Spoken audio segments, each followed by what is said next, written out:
Okay, so hey guys, my name is ক্যারিয়াতি, welcome to my YouTube channel. তো আজকের ভিডিওতে আমি বলবো যে কীভাবে আপনি আপনার যে কোনো ভিডিওতে, ধরুন আপনি কোনো কুকিং রিলেটেড কোনো ভিডিও বানাচ্ছেন, কিংবা ব্লগ, কিংবা কোনো টেক, কিংবা কোনো এন্টারটেনমেন্ট পারপোজ কোনো আপনার চ্যানেল আছে, সেখানে আপনি যে ভিডিওগুলো বানাচ্ছেন তার ব্যাকগ্রাউন্ডে কীভাবে মিউজিক ইউজ করতে পারবেন। তো চলুন ভিডিওটা শুরু করা যাক। তো আমাদের প্রথমে ইউটিউব অ্যাপটা খুলে নিতে হবে। ইউটিউব অ্যাপটা খুলে নেওয়ার পর আপনাকে সার্চ করতে হবে no copyright music. No copyright music search করার পর কিছু বড় বড় চ্যানেল আপনার সামনে চলে আসবে। প্রথমে যে আসছে no copyright music, no copyright sounds. এই চ্যানেলে আছে 595টা মিউজিক ভিডিওস। আপনি এর মধ্যে থেকে যে কোনো মনে পছন্দ মতন যেটা আপনার শুনতে ভালো লাগবে সেই ভিডিওটা আপনি ইউজ করতে পারবেন।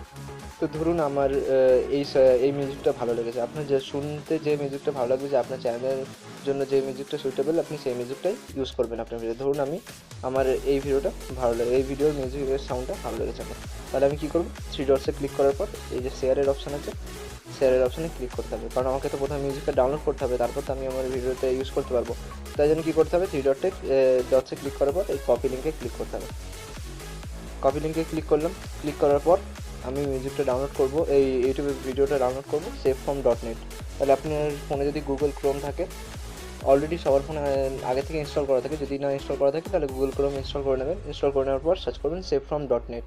savefrom.net সার্চ করার পর এখানে একটা জোরে ক্লিক করতে হবে। ক্লিক করার পর দেখুন পেস্টের অপশান আসছে, এই পেস্টের অপশানে ক্লিক করে দিতে হবে। ক্লিক করে দেওয়ার পর আপনার ভিডিওটা অটোমেটিক নিচে লোডিং হয়ে যাবে।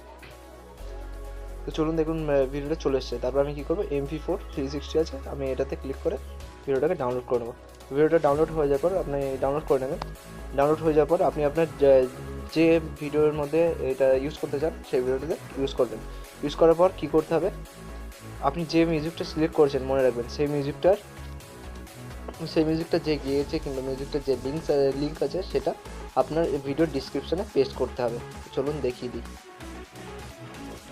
সো দেখুন এখানে একটা অ্যারোর মতন ক্লিক আছে, এখানে আপনাকে ক্লিক করে দিতে হবে। ক্লিক করে দেওয়ার পর নিচে চলে আসবেন ডিসক্রিপশনের নিচে। এবার এখানে যে বলছে when you are using this track we simply ask that you put this in your description. তাহলে বলছে যখনই আপনি এই গানটা আপনার ভিডিওতে ইউজ করবেন, তো তখনই কী করতে হবে, এই ট্র্যাক আছে, এই গান থেকে এই যে ট্র্যাক থেকে এতটা পর্যন্ত আপনাকে কপি করে নিতে হবে। কপি করে নিয়ে আপনি আপনার ইউটিউব ভিডিওর ডিসক্রিপশনে অ্যাড করে দেবেন, যেখানে আপনি এই গানটা ইউজ করবেন। চ্যানেলে কোনো রকম কপিরাইট স্ট্রাইক আসবে না। জাস্ট আপনাকে এইটা ডিসক্রিপশনে পেস্ট করতে হবে, ট্র্যাক থেকে নিয়ে এতটা পর্যন্ত। যদি ট্র্যাক থেকে ডিসক্রিপশন পর্যন্ত কপি করার জন্য আপনি ইউটিউব ব্রাউজার কিংবা ক্রোম থেকে ইউটিউব খুলে এই গানটা সার্চ করে আপনি সেই লিঙ্কটাকে কপি করে নিতে পারবেন, অর্থাৎ এখান থেকে এতটা কপি করে নিতে পারবেন। কপি করে নিয়ে আপনি আপনার ডিসক্রিপশনে পেস্ট করে দেবেন, তাহলেই হয়ে যাবে সম্পূর্ণ কাজটা। তারপর আপনি আপনার চ্যানেলে কোনো রকম কপিরাইট স্ট্রাইক পাবে না। তো সব ভিডিওটা ভালো লাগলে চ্যানেলটাকে সাবস্ক্রাইব করবেন এবং বেল আইকনটাতেও ক্লিক করবেন। তার সঙ্গে সঙ্গে একটা থামস আপ অর্থাৎ একটা লাইক দিয়ে দেবেন এবং কমেন্ট করে বলুন আমি আমার চ্যানেলটাকে আরও কীভাবে ইমপ্রুভ করতে পারি। তো আজকের জন্য এতটাই, দেখা হচ্ছে নেক্সট ভিডিওতে। Thank you.